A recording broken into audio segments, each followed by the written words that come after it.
नमस्कार दोस्तों, आपका अपना चैनल अप्रेंटिस गुरु में आपका हार्दिक स्वागत है। मैं उम्मीद करता हूं कि आप स्वस्थ होंगे, मंगल में होंगे और जहां भी होंगे वहां खुश होंगे। दोस्तों, मैंने कल वीडियो बनाया था तो एक लड़का के कमेंट आया था कि अगर 80% का रिजल्ट आ जाता है तो सीसीए का उसमें नुकसान होगा या फ़ायदा होगा, सीसीए का कटअप हाई जाएगा या उसमें कुछ सीसीए का। वो कमेंट लंबा है, मैंने उनको रिप्लाई भी किया था कि मैं इस पर जरूर वीडियो बनाने वाला हूँ। तो दोस्तों, सबसे पहले 80% का रिजल्ट आएगा नहीं आएगा ये तो अलग बात है। हो सकता है कि आ जाए, क्योंकि रेलवे अपना मनमानी करता है। देखा आपने पिछली बार ग्रुप डी का, मतलब पिछली बार कोर्ट केस में आईटीआई और हाई स्कूल में वो स्टे लगा हुआ है, फिर भी उस पर एग्ज़ाम डेट जारी हो गया, फिर जाके एग्ज़ाम डेट पोस्टपोन्ड हुआ, आगे चला गया। तो अलग बात है, वो रेलवे जारी करता है, क्या करता है रेलवे तो अपना मनमानी करता है, उसमें उसको स्टे से कुछ ज़्यादा भी फर्क नहीं पड़ता है। क्योंकि आपने देखा स्टे एक बहाना है। उसके पहले कितना हुआ था, मुझे ये बताइए ना, कितना लेट हुआ था, वैकेंसी कितनी लेट हुई थी। उसके पहले तो जस्ट एक महीना पहले एनटीपीसी का पेपर ख़त्म हुआ था, वो एक महीना मुश्किल से लेट हुआ। तो इसमें देखिए कोर्ट केस का ज़्यादा झंझट नहीं है। कोर्ट केस जब रेलवे चाहेगी तो अपना तुरंत जारी कर देगी। इसमें सब रेलवे का ही किया धारा है। सब रेलवे का एक ही मकसद है, भर्ती को जितना लेट से लेट करना है। एक भर्ती को दोस्तों, इस पे मैं एक अलग से डिटेल वीडियो बनाऊंगा कि ऐसा रेलवे क्यों कर रहा है। दोस्तों, अब मैं बात करने वाला हूँ सीसीए का सिलेक्शन प्रोसेस का। ग्रुप डी में सीसीए का सिलेक्शन प्रोसेस कैसा होता है, तभी आपको समझ में आएगा कि मतलब अगर अदर का एग्ज़ाम मतलब अदर का रिजल्ट आ जाता है तो सीसीए का नुकसान होगा या सीसीए का ज़्यादा नुकसान होगा या कम नुकसान होगा, तभी समझ में आएगा। तो सबसे पहले हम सीसीए का सिलेक्शन प्रोसेस समझते हैं। ग्रुप डी में आपने फार्म डाल दिया, वो हो गया, पेपर हो गया, अब आंसर की भी आ गया। अब क्या होगा, एक रिजल्ट जारी होगा जिसमें सबका नंबर दिख जाएगा। उसमें सीसीए का ये नहीं लिखेगा कि आप सिलेक्शन में हुए नहीं हुए, आपका बस स्कोर कार्ड आ जाएगा, उसमें आपका नंबर दिख जाएगा कि इतना नंबरलाइज होके इतना नंबर आया है।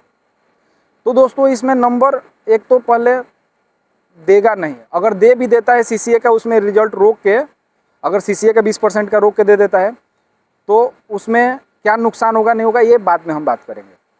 इस पर ही पूरा वीडियो बनी है।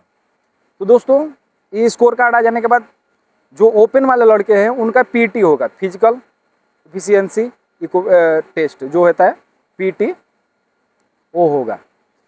अब पीटी उनका हो रहा होगा तभी अप्रेंटिस का कॉलिंग लेटर आता है, ईमेल पे डायरेक्ट आता है कि आपका डीवी के लिए इतना तारीख को डेट मिला है, आप आके वहाँ पे सबमिट करें।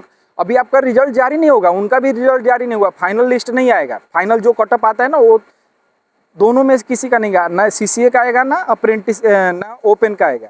उससे पीटी से पहले, पीटी लगभग ख़त्म हो रहा होगा, पीटी ख़त्म हो जाएगा तो उसी बीच में अप्रेंटिस का सीधे आ जाएगा, मेल पे मैसेज आ जाएगा कि आपको ये डॉक्यूमेंट वेरिफिकेशन के लिए आपका सिलेक्शन हो गया, आप आके वहाँ पे जमा कर सकते हैं।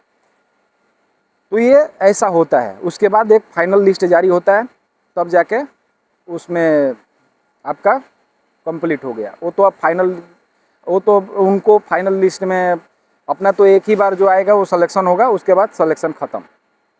अब दोस्तों होगा क्या, अगर मान लीजिए कि अभी रेलवे रिजल्ट जारी कर देता है, अगर अप्रेंटिस का डाटा रोक देता है तो फिर डिस्टर्ब होगा।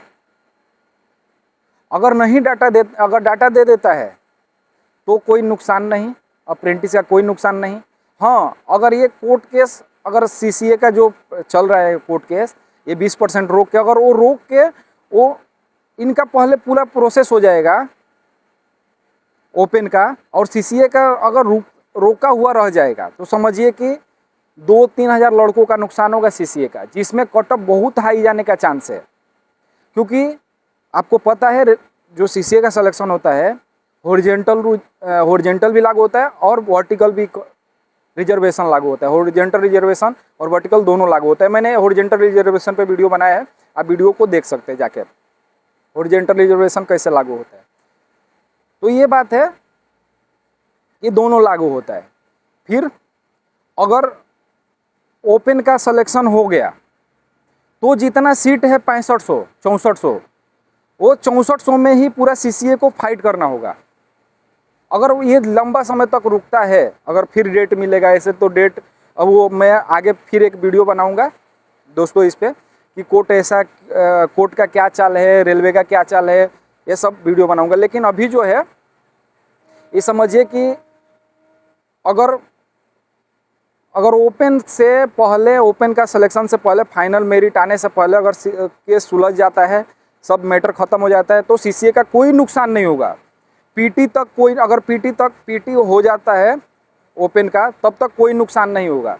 अगर पीटी, अगर मान लीजिए कि उनका सिलेक्शन हो गया, फिर मैंने फिर वही बता रहा हूँ कि अगर उनका सिलेक्शन हो गया और अपना रिजल्ट रुका रह गया, तो जाके अपना बहुत नुकसान होगा और कट ऑफ हाई जाएगा, एकदम हाई जाएगा। तो इसमें सोचने वाली बात है। और ये कोर्ट केस जो जिन्होंने कोर्ट केस किया है 15 लड़कों ने, क्या ये कोर्ट केस वापस ले सकते हैं कि नहीं, इस पर भी मैं वीडियो बनाऊंगा। और आप लोग क्या सोच रहे हैं मेरे ये जो मैंने इन्फॉर्मेशन बताई है सही है कि नहीं, इस पर भी आप एकदम एक बार एनालिसिस करके बताइएगा। क्योंकि मैंने ये बात एकदम 100% बात सही बताया है, लेकिन किसी किसी लड़के को समझ में नहीं आता है, वो फिर उनका डाउट ही रह जाता है। तो उनको मैं एक बार फिर बोलता हूँ कि वीडियो आप अच्छे से देखिए। नहीं तो अगर आपको नहीं समझ में आया तो कहाँ नहीं समझ में आया ये आप कमेंट करिएगा, पूरा डाउट अपना लिखिएगा, फिर मैं उसको एक्सप्लेन करूँगा, या डाउट में आपका कमेंट में ही रिप्लाई दे दूँगा। ठीक है दोस्तों, बाकी मिलते हैं अगले वीडियो में। अगले वीडियो के लिए इंतज़ार करिएगा। जय हिंद, जय भारत।